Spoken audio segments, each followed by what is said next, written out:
selamat pagi adik-adik. Apa kabarnya hari ini? Semoga semuanya dalam keadaan baik. Nah, pada hari ini kita akan belajar tentang karakteristik negara-negara ASEAN. Namun sebelum kita mulai pelajaran hari ini, kita awali dengan berdoa. Berdoa mulai. Berdoa selesai. Baik, mungkin sebelum kita mulai pelajaran, ada yang mungkin tidak masuk ataupun sedang berhalangan ataupun sakit mungkin. Nah, untuk pelajaran kita kali ini tentang karakteristik negara-negara ASEAN, sebelum kita masuk pada materinya, kita harus tahu dulu tujuan pembelajaran untuk materi ini. Yang mana tujuan pembelajaran untuk materi ini yang pertama, di mana kalian harus menyebutkan kehidupan sosial budaya negara ASEAN dan kondisi geografisnya. Yang kedua, kalian harus mampu membuat ataupun menulis laporan tentang keadaan sosial budaya dan letak geografis negara-negara ASEAN. Nah, selanjutnya kita masuk pada materi kita hari ini. Yang pertama, keadaan geografis negara-negara ASEAN. Yang mana negara ASEAN itu terdiri dari 10 negara, yang mana terdiri atas negara Vietnam, Laos, Thailand, Myanmar, Kamboja, Filipina, Malaysia, Brunei. Selanjutnya, keadaan geografis negara-negara ASEAN. Keadaan geografis atau letak geografis negara-negara ASEAN yang pertama bentang alam. Secara umum negara ASEAN itu letaknya atau datarannya bergunung-gunung dan juga untuk daerah pantainya relatif datar.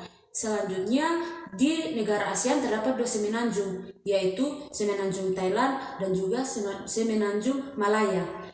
Secara geografis terdapat pegunungan tua dan pegunungan muda di negara ASEAN, yang mana pegunungan tua itu terbentuk pada masa Mesozoikum, yang sedangkan untuk pegunungan muda terdapat di sekitar Kepulauan Bengai.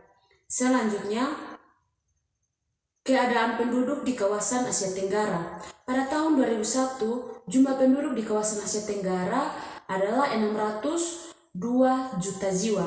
Dan untuk pendataannya, adik-adik bisa lihat pada slide yang ada di samping. Selanjutnya, kegiatan ekonomi. Sebagian besar mata pencaharian di Asia Tenggara berada di bidang pertanian dan jenis tanaman yang ditanam di kawasan ini antara lain tebu, serat Manila, kopi, nanas, anggrek, karet alam, kelapa sawit, dan tembakau. Keadaan iklim Asia Tenggara. Sebagian besar kawasan Asia Tenggara itu beriklim tropis. Yang kelima, kebudayaan. Di Asia Tenggara terdapat bermacam-macam tarian, musik, seni pahat, seni patung, dan adat istiadat. Yang keenam, batas kawasan Asia Tenggara. Yang pertama, bagian utara. Di bagian utara, kawasan Asia Tenggara bagian utara itu berbatasan dengan negara Cina, Taiwan, India, dan Bangladesh. Untuk bagian barat, berbatasan dengan Bangladesh, Sri Lanka, dan Teluk Benggala. Untuk bagian selatan, Samudra Hindia dan Australia. Sedangkan untuk bagian timur, Samudra Pasifik dan Papua Nugini. Sebagai tambahan, adik-adik perlu tahu luas Asia Tenggara itu berapa. Nah, luas Asia Tenggara sendiri itu adalah 4,5 juta kilometer persegi. Dan secara astronomis, kawasan Asia Tenggara terletak di antara 29 derajat lintang utara sampai 11 derajat lintang selatan dan 93 derajat bujur timur sampai 141 derajat bujur timur. Sekian pembelajaran kita hari ini. Di sini saya mengambil kesimpulan keadaan geografis di negara ASEAN yang mana reliefnya bergunung dan juga kawasan pantainya itu datar dan juga terdapat 2 semenanjung di kawasan negara ASEAN. Yang selanjutnya, keadaan penduduk di kawasan negara ASEAN itu pada tahun 2011 berjumlah 602 juta jiwa. Untuk keadaan ekonominya, penduduk di kawasan Asia Tenggara bermata pencaharian petani.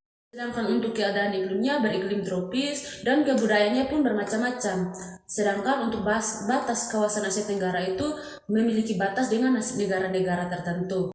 Nah, adik-adik, sekian pembelajaran kita untuk hari ini dan jangan lupa untuk mengerjakan tugas yang sudah Ibu siapkan pada lembar kerja. Demikian pembelajaran kita hari ini. Menutup pembelajaran kita hari ini, kita tutup dengan berdoa. Berdoa mulai. Berdoa selesai.